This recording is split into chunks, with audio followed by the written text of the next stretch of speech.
दोस्तों, आज मेवात इलाके का दौरा करने के लिए राष्ट्रीय अल्पसंख्यक शैक्षणिक आयोग के सदस्य व कार्यकारी अध्यक्ष शाहिद अख्तर जी पहुंचे हैं फाल्कन अलिफ इंटरनेशनल स्कूल में। हम लोग बात करेंगे मेवात की शिक्षा को लेकर के, इसके अलावा क्या कुछ मैसेज मेवात इलाके के युवाओं को देना चाहते हैं। सबसे पहले तो हमारे साथ जुड़ने के लिए बहुत बहुत स्वागत है आपका। चलिए, शुक्रिया आपका।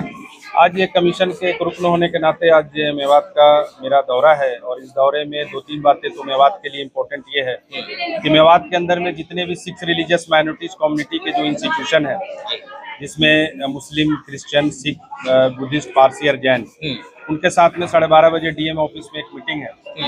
उसमें उनके जो भी प्रॉब्लम्स है, जैसे टीचर्स के अपॉइंटमेंट से लेकर या फिर और उनके जो स्कीम्स के जो एजुकेशन में नेशनल जो लेवल पे जो स्कीम्स होते हैं, उनको यहाँ पर इम्प्लीमेंटेशन ठीक ढंग से हो रहे हैं कि नहीं हो रहे हैं, यहाँ पे बच्चों को ठीक ढंग से तालीम दी जा रही है, उसके सिलसिले में एक रिव्यू मीटिंग करने के लिए आना हुआ था। उसका सर्किट हाउस में कुछ युवाओं के साथ में 50 युवा थे, उनके साथ में भी उनको मैंने एड्रेस किया। उनको भी कुछ टास्क मेवात के लिए दिए, क्योंकि युवा ही इस देश की ताकत है, और उसमें उनसे बातचीत हुई है कि कैसे वो तालीम को मेवात में आगे एजुकेशनल इदारा इस्टेब्लिश करेंगे।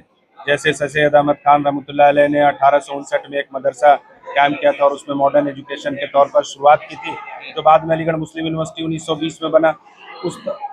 उसी तर्ज पर यहाँ भी आप अगर माइनॉरिटी एजुकेशन इंस्टीट्यूशन की बात करेंगे तो क्रिश्चियन कम्युनिटी के 3 से 4% पॉपुलेशन है, लेकिन पूरे देश में सबसे ज़्यादा इंस्टीट्यूशन उनके हैं। सेकेंड में मुस्लिम कम्युनिटी के आते हैं। तो आज मेवात में क्योंकि मुस्लिम माइनॉरिटी पॉपुलेटेड एरिया है, ये युवाओं से अपील की है कि आप जो है यहाँ पे ज़्यादा से ज़्यादा एजुकेशनल इदारा यहाँ पर खोले, इस्टेब्लिश करें, और साथ में दीनी तालीम के अलावा दुनियावी तालीम में भी जो मॉडर्न एजुकेशन है उसको भी लोग को दे, जिससे वो तरक्की और खुशहाली के रास्ते पर चल सके। क्योंकि दीनी तालीम से आप बेहतरीन इंसान बनेंगे। आपके पास में जो युवाओं के पास में जो रोल मॉडल हमारे पैगंबर मोहम्मद सल्लल्लाहु अलैहि वसल्लम है, जो एक आपके पास में दीनी तौर पर है, जिनके ज़िंदगी से आप सब कुछ सीख सकते हो, रहमतुल आलमीन है, पूरे दुनिया को डायरेक्शन दे सकते हैं। कुरान आपके पास में किताब है जो मुकम्मल किताब है, कैसे आपको आगे बढ़ना है दुनिया में। उसी तरह से सर सैयद अहमद खान जैसे एक रोल मॉडल है, एपीजे अब्दुल कलाम साहब जैसे रोल मॉडल है। एपीजे अब्दुल कलाम साहब पूरे एक भारतीयों के दिलों में बसते हैं। तो ऐसा भारत में युवा की जो ताकत हो आगे बढ़े, जो इस देश के काम है, और जैसे एक कॉमन आदमी से लेकर मिसाइल मैन और राष्ट्रपति तक बने। मेवात में मुझे बहुत पोटेंशियल दिखता है। हसन मेवाती साहब का ये धरती है, तबलीग जमात की शुरुआत यहाँ से हुई है। तो युवाओं में यहाँ का एक दम है, एक ताकत है। मुझे लगता है कि मैं उनसे जब बातचीत कर रहा तो स्पार्क मुझे दिखा है। आज मैं फाल्कन स्कूल में भी यहाँ पर आया था। मेरी तालीम भी एक मामूली से स्कूल में, सरकारी स्कूल में हुई है। तो मैं ये समझता हूँ कि जो बच्चे जो तरक्की करते हो ना, इसी टाइप के बच्चे जो है आगे आकर इस देश को संभालेंगे। तो उनके माँ बाप के जो सपने को पूरा करने के लिए इनसे बातचीत हुई है। मैं स्कूल में आज डीओ भी आए हुए थे, उनको भी डायरेक्शन दिया है कि इस तरह के जो माइनॉरिटीज स्कूल है जो मेवात के अंदर में है, उनको थोड़ा विशेष ध्यान दें और उनमें जो भी कमियां हैं उसको दूर करें। जो नेशनल तौर पर जो राष्ट्रीय स्कीम्स है उनको यहाँ पर इम्प्लीमेंट करने के लिए एक डायरेक्शन दिया। चलिए, एक सवाल आपसे, बहुत अच्छी पहल आप लोग की रही है, बहुत अच्छा कैंपेन आप लोग लेके चल रहे हैं। माइनॉरिटीज के लिए अगर हम बात करें तो विशेष तौर पे बहुत अच्छा है, लेकिन अभी आपके अधिकारियों से भी बातें होंगी, जिला शिक्षा अधिकारी भी आपके पास मौजूद थे। मेवात एक ऐसा इलाका है जो हमेशा से शिक्षा के क्षेत्र में पिछड़ा हुआ हो, चाहे अब के रिजल्ट की बात हो, पिछले 5 साल के रिजल्ट की बात हो, उसके पीछे की वजह कई सारी है। चाहे यहाँ पर शिक्षण संस्थान की अभाव हो या फिर इनकी यहाँ पे अध्यापक की भारी कमी की बात हो। अभी जब बैठ के बातें कर रहे थे तो जिला शिक्षा अधिकारी खुद बताए थे कि 5 बीओ के पद हैं, सारे के सारे रिक्त पड़े हुए हैं। तो आपसे गुजारिश है, आपसे सवाल ये है और मैसेज भी ये है कि आप अधिकारियों के साथ जब बैठे, जब मीटिंग हो, तो आप वो सारी चीज़ें रखें कि भाई जो सरकारी स्कूल है, गवर्नमेंट द्वारा जो शिक्षा संस्थान यहाँ पर चलाए जा रहे हैं, उनमें इतना अभाव क्यों है। देखिए, जब डीएम के लेवल के स्तर से जब मीटिंग जब कमीशन लेती है तो डीएम से बड़ा कोई अधिकारी नहीं होता है। और आप जो बातें बोल रहे हैं वो बातें माइनॉरिटी एजुकेशन इंस्टीट्यूशन के तहत ये बातें आ जाती हैं, क्योंकि सभी बच्चों को तालीम से जोड़ना है। और यहाँ पर अगर ब्लॉक एजुकेशन ऑफिसर की पद अगर रिक्त है तो ये पद इमीडिएट भरे जाने चाहिए। मैं अभी डीएम से भी बात करूंगा, जरूरत पड़ेगी तो इसकी मिनट्स को मैं जाकर चीफ सेक्रेटरी को भी लेटर लिखकर कि इस तरह से मेवात जैसे जगह में जहाँ तालीम इतना पिछड़ा हुआ है और खास करके एजुकेशनली बैकवर्ड डिस्ट्रिक्ट में भी आता है, वहाँ पे ऑफिसर्स की कमी नहीं होनी चाहिए। जैसे भी मैं देख अभी जाकर मेरे अलग फॉर्मेट है रिव्यू मीटिंग लेने का कि टीचर की जो कमी है या फिर क्यों यहाँ पर लोग इतना पिछड़ापन है, एजुकेशनल बैकवर्डनेस, प्लस इनको नेशनल स्कीम के साथ में, नेशनल डेवलपमेंट के साथ में भी, मेन स्ट्रीम के साथ में कैसे इनको जोड़ना है, उसके बारे में डीएम साहब से बातचीत होगी। मैं जहाँ जाता हूँ वहाँ पर एक चीज़ करता हूँ कि डीएम साहब से अभी एक बात करूँगा कि हर महीने में या 15 डेज में एक दिन 1 घंटा के लिए डीएम साहब सिर्फ माइनॉरिटी एजुकेशनल इंस्टीट्यूशन के समस्याओं को देखेंगे। और वो डेट अभी मैं यहाँ पर, क्योंकि जहाँ जहाँ मैं जाता हूँ वहाँ पे ये चीज़ कर देता हूँ कि दोनों के बीच में समन्वय रहे, उनकी समस्याओं को सुनने के लिए एक समय निर्धारित हो, जिससे कि उनका जो काम मैं डिस्कस करके जा रहा हूँ वो अपने आकर मिले।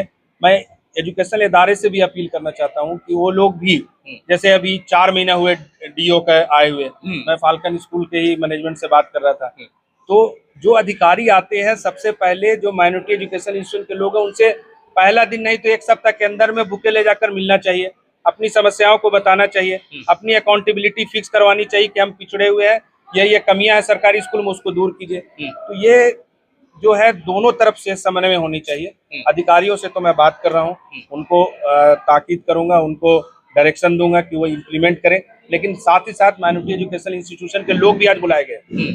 मैं मीटिंग सिर्फ डिस्ट्रिक्ट एडमिनिस्ट्रेशन के साथ नहीं कर रहा हूँ, 6 रिलीजियस माइनॉरिटीज कम्युनिटी के जो मेन रोल है, करीब 50 लोग रहेंगे इंस्टीट्यूशन वाले, क्योंकि सारे लोगों को नहीं बुलाया जा सकता। उन 50 लोगों के जो प्रॉब्लम्स है उनसे बातचीत करके उन दोनों के बीच में समन्वय, उनके प्रॉब्लम सुनने के बाद में उनको टाइम बाउंड कितने दिनों के अंदर में एड्रेस करके अब उनको टाइम बाउंड सॉल्यूशन, और इनका मेवात में जाहिर सी बात मैं यहाँ आया हूँ, आने में ये अगर कुछ बातें यहाँ पे आती है तो उसको रिजल्ट मिलेगा, मैं आपको यकीन दिलाता हूँ। क्योंकि मैं भी पिछड़े क्षेत्र से आने के बाद में पढ़ाई करके अलीगढ़ मुस्लिम यूनिवर्सिटी, जामिया मिलिया इस्लामिया, मुझे तालीम की ताकत मालूम है, और तालीम के साथ में जो बाकी चीज़ें हैं उसको भी मेवात को सामाजिक तौर पर भी बहुत सारे काम करने की ज़रूरत है। मैं आ रहा था तो मुझे भी दिखा कि थोड़ा से पहले इतना विकसित था, जैसे जैसे मेवात के अंदर आया तो क्षेत्र भी थोड़ा पिछड़ा हुआ है। अच्छा, जब आपके आने की बातें की, आपकी चर्चाएं की, तो लोगों को उम्मीदें हैं, आपको सारी चीजें अवगत भी कराई हैं और आपने ये भी स्वीकार कर लिया है कि ठीक है, मैं जाकर के अधिकारियों से भी बातें करूंगा और मैं खुद लेटर भी जारी करूंगा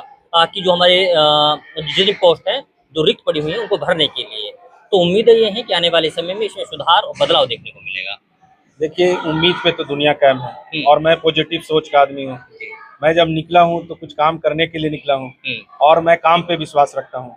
आज ऊपर वाले ने अगर मुझे इस मुकाम पर पहुंचाया है तो कहीं ना कहीं कुछ ना कुछ मैंने भी काम किया, जो इस सरकार ने मुझे 2.5 साल से एक मुस्लिम युवा को एक कमीशन की इतनी बड़ी जिम्मेदारी दी है, तो भारत सरकार भी देखती है कि किसमें पोटेंशियल है। तो मैं जब हूँ और काम कर रहा हूँ, मैंने ऐसा नहीं कि अपने हिसाब से जो आज माइनॉरिटी एजुकेशन इंस्टीट्यूशंस के जितने भी मेन प्रॉब्लम्स थे अब उसको रिजॉल्व कर लिए गए हैं, जो कॉम्पिटेंट अथॉरिटी सेक्शन 10 के तहत नॉमिनेट होते हैं, जो कॉन्स्टिट्यूशनल राइट्स है, तो बड़े काम इस कमीशन में काम हुए हैं। और एनुअल रिपोर्ट में सारी चीज़ें हमारे जो पार्लियामेंट में जाती है उसमें लिखे हुए हो।